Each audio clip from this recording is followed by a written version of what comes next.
اس صورت کے نازل ہونے پر حکم ہوا کہ مخلوق کو خدا کی طرف بلائیں۔ پھر نماز وغیرہ کا حکم ہوا۔ نماز کے لیے شرط ہے کہ کپڑے پاک ہوں اور گندگی سے احتراز کیا جائے۔ ان چیزوں کو یہاں بیان فرما دیا۔ یہ ظاہر ہے کہ جب کپڑوں کا حصی و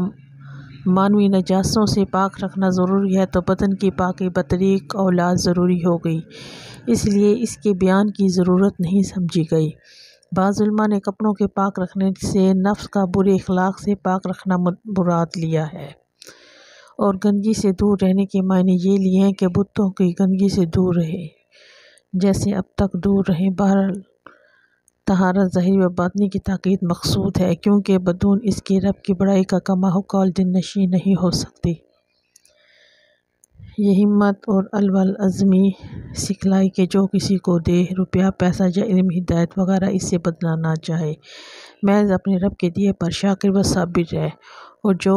شدائد دعوت و تبلیغ کے راستے میں پیش آئیں ان کو اللہ کے واسطے صبر تحمل سے برداشت کر، اور اس کے حکم کی راہ دیکھ کر یہ عظیم الشان کام بدون اعلیٰ درجہ کا حوصلہ مندی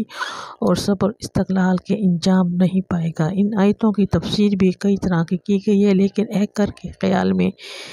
یہی بے تکلف ہے، یعنی سور پھونکا جائے، یعنی اس دن کے واقعات میں سے سور پھونکنا جانا گویا ایک مستقل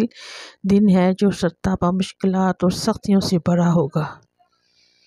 یعنی منکروں پر کسی طرح کی آسانی نہ ہوگی بلکہ اس دن کی سختی ان پر بڑھتی جائے گی، بخلاف مومنین کے اگر سختی بھی دیکھیں گے تو کچھ مدت کے بعد پھر آسانی کر دی جائے گی۔ مطلب ہے کہ ایسے منکروں کے معاملے میں جلدی نہ کیجیے، نہ ان کو مہلت ملنے سے تنگ دل ہوں، بلکہ ان کا قصہ میرے سپرد کرو، میں سب کا بھگتان کر دوں گا۔